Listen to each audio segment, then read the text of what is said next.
Glória ao Pai, ao Filho e ao Espírito Santo, como era no princípio, agora e sempre. Amém. Que a Virgem Maria, São José, nosso anjo, São Boaventura, nos inspire nesta aula de Teologia das Religiões, nosso nono encontro, e o tema é Disposições para o Diálogo Interreligioso. Nós vamos estudar no documento agora as disposições para o diálogo interreligioso. Nós estamos ainda no capítulo 1, que é um pouco mais demorado na exposição, mas é muito interessante. Nós estamos ainda sobre a importância, as disposições para o anúncio. Vocês verão que no nosso guia eu, em 3 páginas, cito o documento e procuro aprofundar com vocês os temas. Hoje eu preferi fazer assim, porque penso que isso é muito importante. Então nós vamos estudar algumas coisas que me parecem importantes. O diálogo exige equilíbrio, tá bom? Ponto 1. Ponto 2, obstáculo ao diálogo religioso, né? E assim nós podemos compreender melhor e vamos construindo, né, aquela perguntinha: como Deus vê as religiões no plano da salvação? E diz assim o número 47, tá bom? Quero que vocês acompanhem comigo esse modelo que eu fiz de ensino hoje, para a gente poder trabalhar melhor, tá bom? Diz assim no número 37, que eu considero como uma introdução. Diz assim: o diálogo requer uma atitude equilibrada, tanto da parte dos cristãos, como parte dos seguidores das outras tradições. Não deveriam ser nem demasiado ingênuos, nem hipercríticos, mas abertos e acolhedores. Já se fez referência ao desinteresse e à imparcialidade, assim como à aceitação das diferenças e também às possíveis contradições. As outras disposições requeridas são a vontade de se empenhar em conjunto ao serviço da verdade e a prontidão em se deixar transformar pelo encontro. E eu coloquei como 1.1 aí, convicção religiosa. Vamos ver. Número 48. Venham comigo. Isso não significa que ao entrar em diálogo devem ser postos de lado as próprias convicções religiosas. Não. Eu, você, vamos dialogar enquanto cristãos católicos. Mas 1.2 diz: mas é necessário convicção e abertura à verdade. Além disso, a plenitude da verdade recebida em Jesus Cristo não dá aos cristãos individualmente a garantia de terem assimilado de modo pleno a verdade. A humildade é essa. Quem disse que nós assimilamos toda a verdade cristã católica, ou sequer a conhecemos? Embora mantendo intacta a sua identidade, os cristãos devem estar dispostos a aprender e a receber dos outros, e por intermédio deles, os valores positivos das suas tradições. Assim, diz o documento número 49, mediante o diálogo, pode ser induzidos a vencer os preconceitos inveterados, a rever as ideias pré-concebidas e aceitar por vezes que a compreensão da sua fé seja purificada. Se é necessário a partir dessa convicção estar aberto, o 1.3 diz, documento, mas promete ricas recompensas. Que recompensa é essa? Diz o texto, número 50.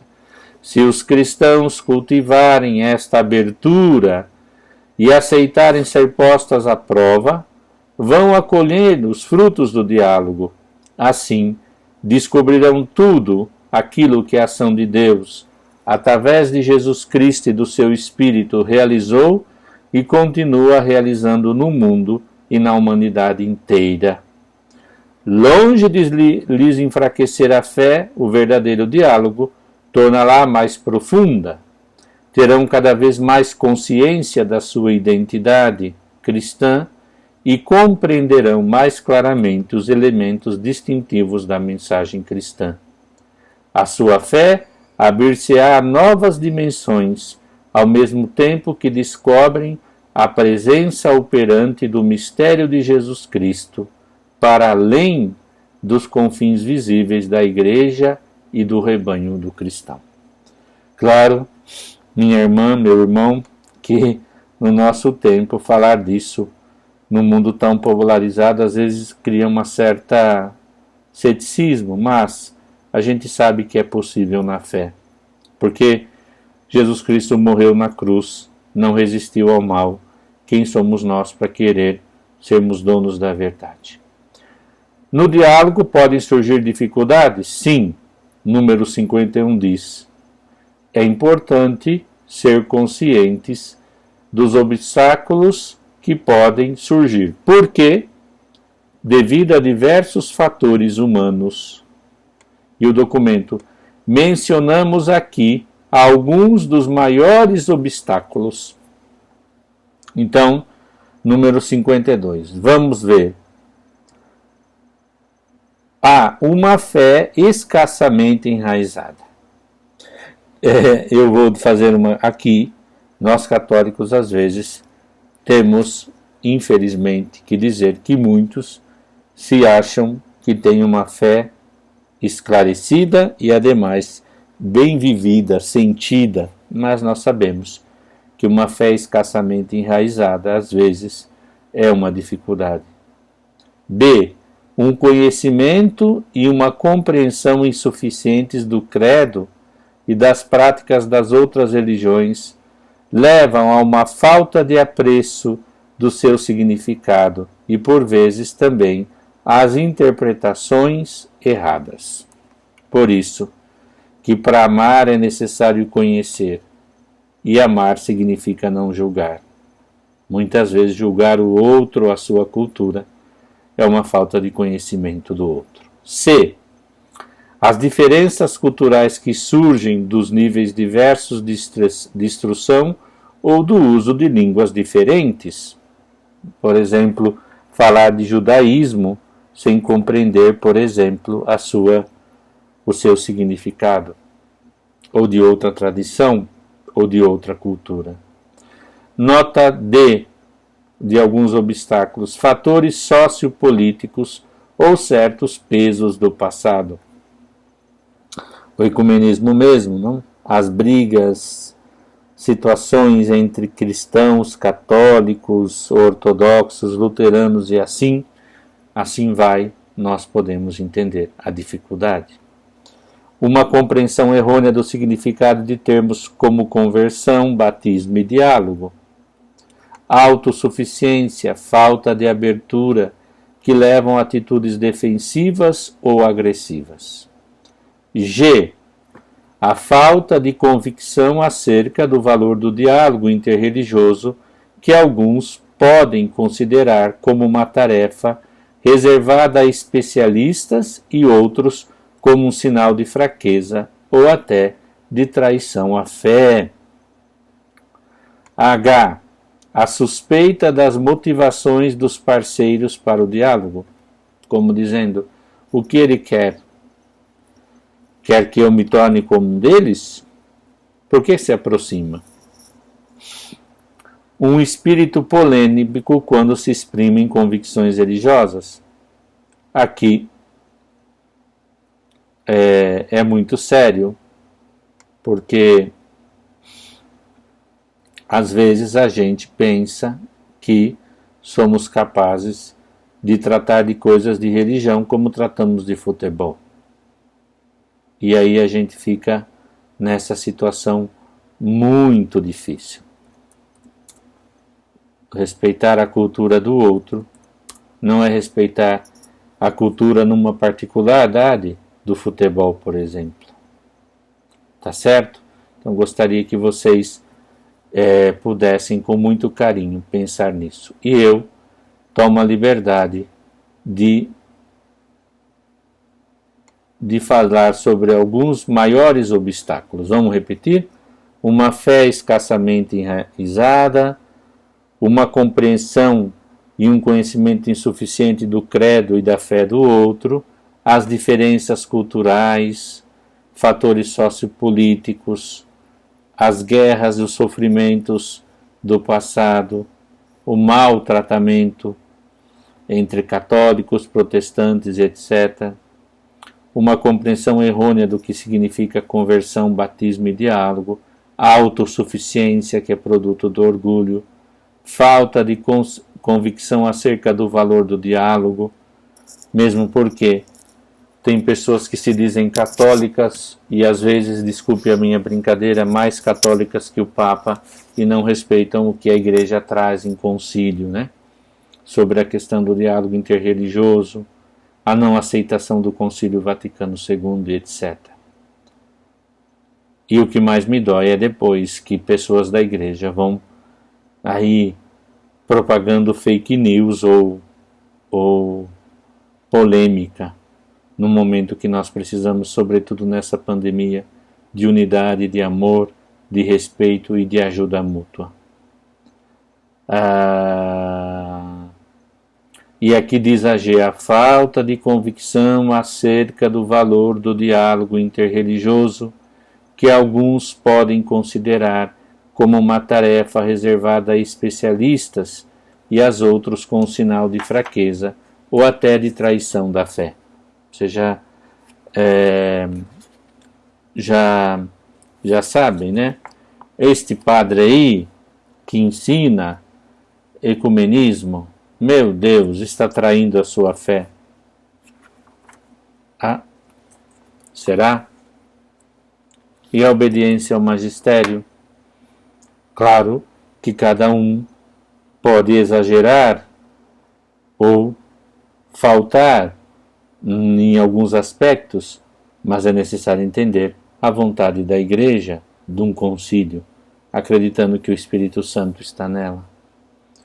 A suspeita das motivações do outro e depois um espírito de polêmica, que infelizmente há no ser humano, que não vale aqui uma análise senão dizer que sinto muito, né? Polêmica. Uma coisa é defender a fé, uma coisa é até condenar certos excessos ou apontá-los com muito carinho, outra coisa é gerar polêmica. Nota J, vocês vão ver que a nota J, eu continuo citando então o número 52 dos obstáculos. Diz assim: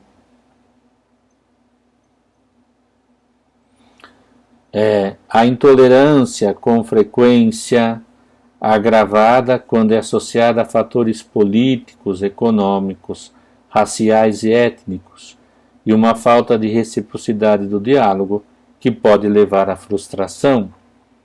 Por exemplo, quer ver uma questão que nos pode ser muito difícil, mas a questão que na América Latina sobre eu já citei em algumas outras aulas, a questão da teologia da prosperidade, e que leva as pessoas a acreditar numa visão mágica de que quem está com Cristo é abençoado e a sua vida vai bem, como se fosse uma loteria.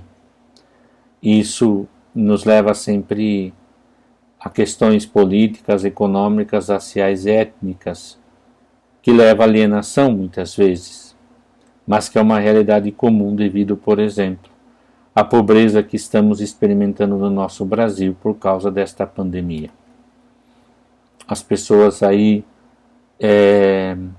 buscam a religião como, e aqui a intolerância muitas vezes é de nós não entendermos que essas pessoas, o que precisam é ser ajudadas para compreender, por exemplo, que o meu sofrimento é o seu sofrimento, também nas questões éticas, raciais.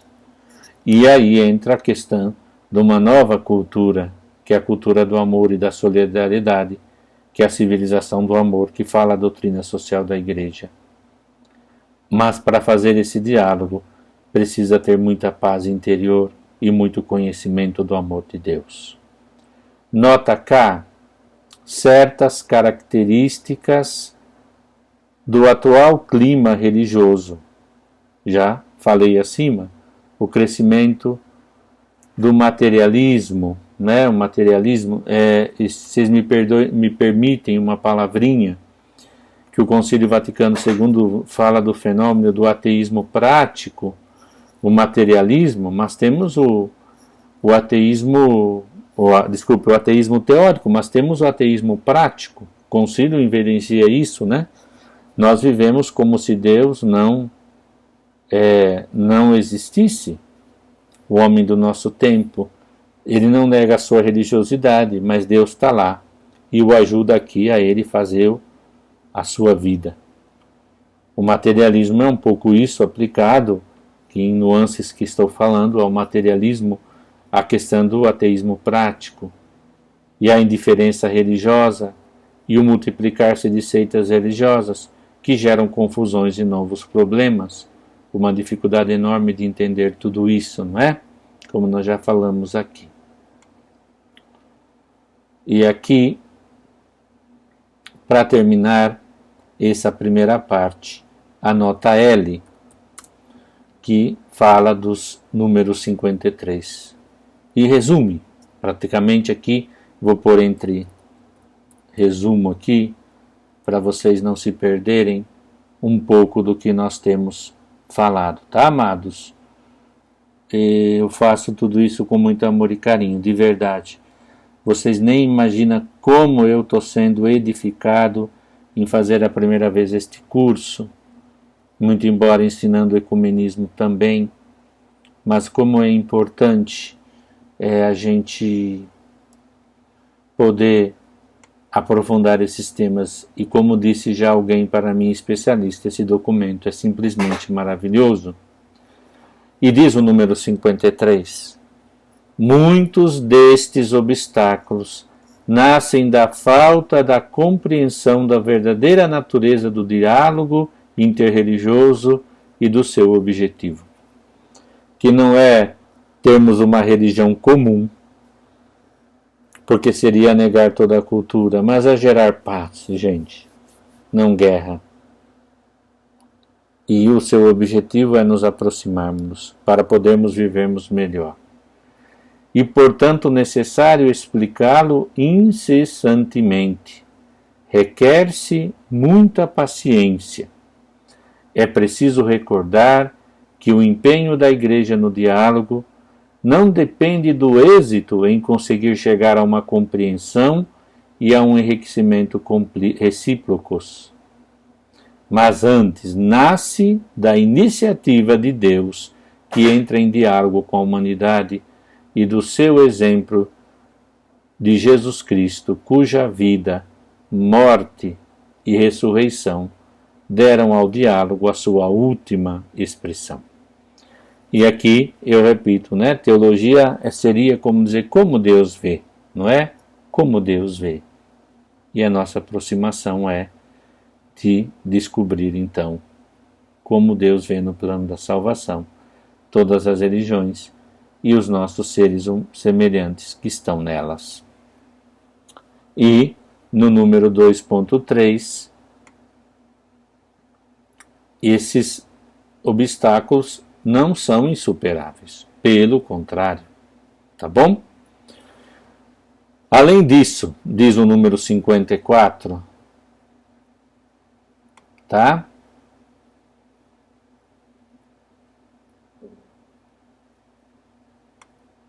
Espera aqui. Desculpe, amados, que seria a nota M, número M. Além disso, os obstáculos, mesmo reais, não devem levar a subestimar as possibilidades de diálogo ou esquecer os resultados obtidos até agora. Houve progressos na compreensão recíproca e na cooperação ativa.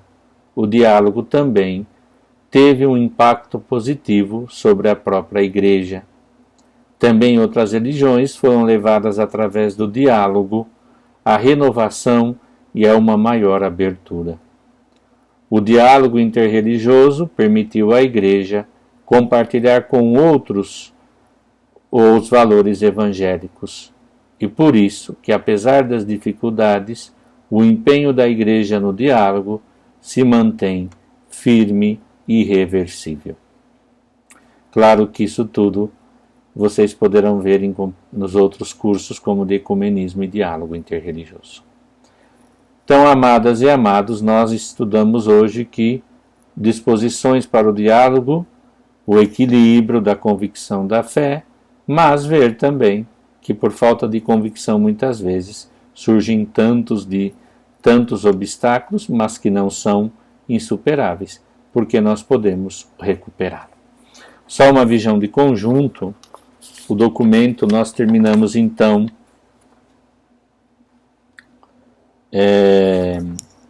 o capítulo 2. Não, falta ainda uma parte, que os obstáculos ao anúncio. Depois nós iremos para o último capítulo, que é diálogo interreligioso e o anúncio, tá bom? Então, só para vocês não se perderem, só vamos bater um papinho um pouco maior, só mais um minutinho, não muito grande. Nós estamos na aula 9, deixa eu abrir aqui a 10.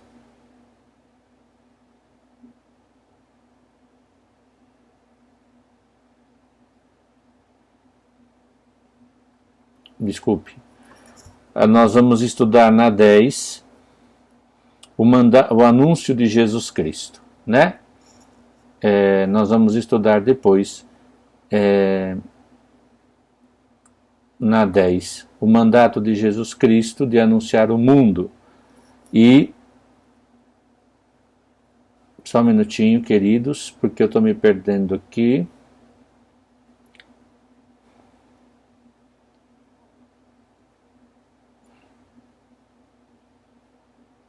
Quero trabalhar com vocês, Teologia das Religiões 9, né?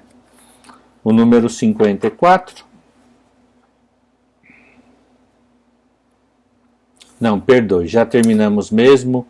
Eu que fiz uma confusão. Estava confuso, terminamos o capítulo 2 e vamos começar o segundo. Temos o segundo e o terceiro. O segundo é muito rápido. Eu já fiz o resumo de tudo, tá bom? E vamos depois para o último capítulo. Agora nós vamos falar sobre Cristo.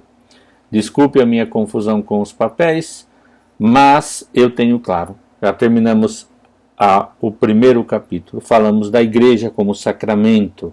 Agora vamos falar de Cristo, para entender Cristo dentro do contexto das outras religiões, o nosso anúncio, e depois finalizar o tratadinho, para depois irmos ainda aulas que nos teremos para falar desses temas tão importantes. Então, eu sempre coloco para vocês aí algo para verem de outras religiões, desse documentário Retratos de Fé, sempre para ajudar-nos um pouquinho mais a entrarmos em comunhão com Deus e com Deus em Cristo na igreja, compreender melhor as igrejas e por que não viver em comunhão, não plena, mas uma comunhão de respeito, de amor, tá bom?